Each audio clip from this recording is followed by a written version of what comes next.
Bonjour à tous, bonjour Isor. Bonjour Philippe. Bienvenue dans C'est quoi le sujet? Le thème du jour, c'est l'or en tant que matière première. On peut acheter des pièces d'or, des lingots, des lingotins, des bijoux. On peut trouver de l'or, mais où? On peut en fabriquer. Voilà les questions que nous nous sommes posées.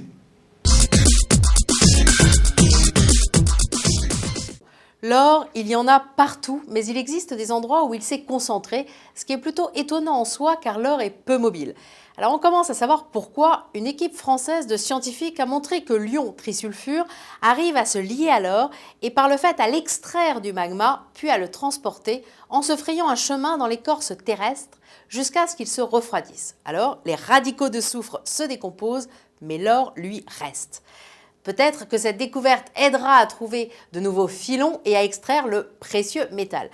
Car des filons, on en découvre toujours, dernièrement en Irlande et en Chine. Toutefois, la réalité du chercheur d'or est beaucoup plus pénible. Il faut casser des cailloux, creuser, tamiser sans fin pour un butin souvent médiocre. Alors même s'il y a de l'or partout, il semble déraisonnable de dissoudre l'ensemble de la croûte terrestre pour le récupérer. Toutefois, une autre découverte pourrait permettre de cultiver l'or, enfin d'aider les chercheurs d'or à ne plus utiliser des moyens d'extraction polluants et coûteux. Il s'agit d'une bactérie qui est capable de synthétiser des nanoparticules d'or. Mais de l'or, il y en a aussi dans la mer, enfin dans l'eau, dans les rivières, les lacs, les fleuves, dans les océans.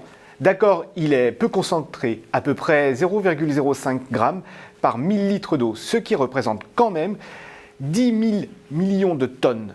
Par contre, si on arrive à l'extraire, comme on l'a vu dans notre émission consacrée à Air Liquide, où son créateur, Georges Claude, s'y était essayé, les procédés sont très loin d'être rentables.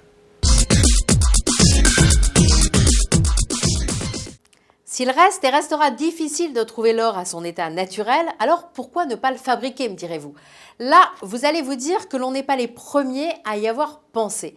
Et vous allez nous parler des alchimistes? Eh bien, presque.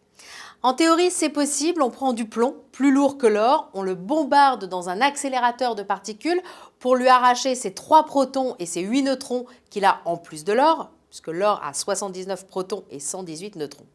Le hic, c'est que ce procédé coûte très cher, qu'il faut beaucoup d'énergie et que ça prend beaucoup de temps, alors jetons l'éponge, n'y pensons plus pour l'instant.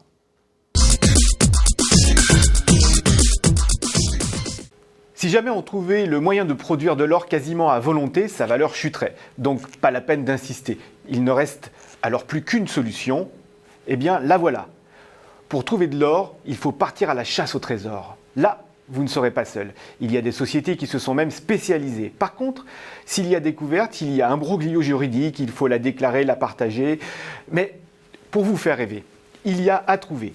Alors, près de chez vous, il y a de l'or de Toulouse qui proviendrait d'un pillage du sanctuaire d'Apollon de Delphes en Grèce par les Celtes et ramené à Toulouse. D'ailleurs, on dit que de grosses quantités d'or ont été retrouvées dans les lacs sacrés du quartier du Buscat ou dans le lac de Vieille-Toulouse. Mais que cet or porterait malheur. Il y a le trésor de la Bessonnière, à Rennes-le-Château, parfois associé au trésor des Cathares.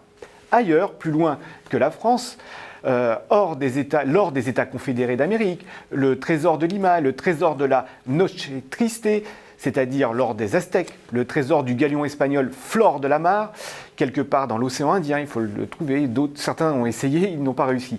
L'Arche d'Alliance, peut-être en Éthiopie, et beaucoup d'autres encore, réels ou pas. Mais un conseil, n'attendez pas de miracle. Suivez plutôt nos émissions pour espérer trouver de meilleurs moyens d'augmenter votre capital.